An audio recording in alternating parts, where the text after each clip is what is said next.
अस्सलाम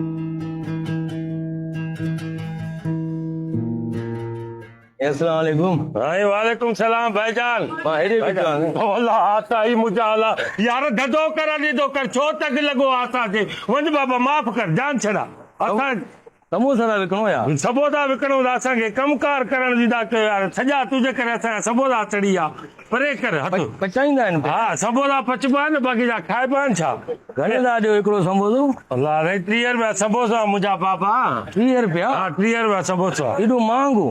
बाबा छॾ बाबा धंधे जो टाइम आहे रश लॻी पई आहे तूं हरू भरू तंग कयो आहे त मां पुछां पियो त हिन में मसाला कहिड़ा था विझो? मसाला बाबा हिन में पटाटो पवंदो आहे मुंहिंजा बाबा धाणा पवंदा आहिनि फूदनो पवंदो आहे लूणु पवंदो आहे मिर्च पवंदो आहे हा हरू भरू तूं तोखे घणा समोसा खपनि त उहे ॿुधा न वठणा थी चिड़ाइणो थी तंग करणो थी त हलियो वञ मुंहिंजा बा हिन चेड़ाइणो न आहे। न चिड़ाइणो न आहे त बाक़ी छा आहे करणो हरू भरू तूं विच में तो अची पीए मां हेॾो बीठो आहियां साईं। बाबा हेॾा बीठो आहे छॾ न धूड़ विझेसि न धंधे जो टाइम आहे तोखे अलाए छा कम जो लॻो आहे समोसा विकिणंदा हो माना?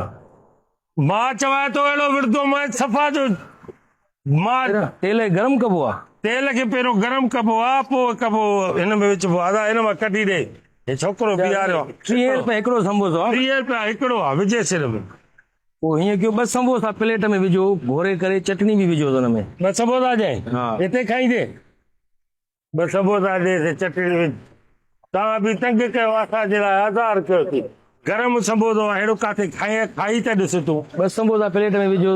हा 2 समोसा विझा प्लेट में विझ हा चटनी भी विझो। हे चटणी विझा रात आहे चटणी आहे 2 समोसा हे चटणी रा चटनी भली ठाही अथव? चटणी आहे गिदामड़ीअ जी चरिया हेड़ी तूं चटणी खाई त ॾिस पहिरियों कंहिं वटि बि न मिलंदे हेड़ी चटणी असुल यादि आहे।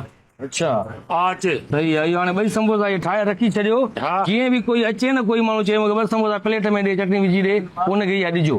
हाणे त माण्हू त उन्हनि खे त ईअं ॾींदो आहे न मां तव्हांजी सहूलियत कई त रश थी वेंदी आहे न घणी पोइ माण्हू बेज़ार थी वेंदो आहे। जीअं कोई अचे न 2 समोसा प्लेट में ठाहे ॾे हे ठहियो पियो हूंदो खणी ॾिजां बसि। हाणे त उहो त माण्हुनि खे ॾींदो आहे न तूं छो कहिड़ो कमु इहो तूं अची मूंखे चए मां तुंहिंजी सहूलियत लाइ आयुमि। मां चवंदो तूं को 50-60 को समोसो ऑर्डर ॾियण आयो आहे पर पर तूं छा कंदुमि मां तुंहिंजी सहूलियत कयमि। अल्लाह साईं मारे छॾियो अथव यार आसानी कई आहे तुंहिंजे लाइ। ॾाढी आसानी कई यार हे आसानी त न आहे मुंहिंजा समोसा जेको माण्हू अचे थो हुनखे प्लेट में समोसा विझी ॾियां थो ॻाल्हि ई ख़तमु। त हाणे पोइ शाम जो टाइम आहे रश थी वेंदी घणी।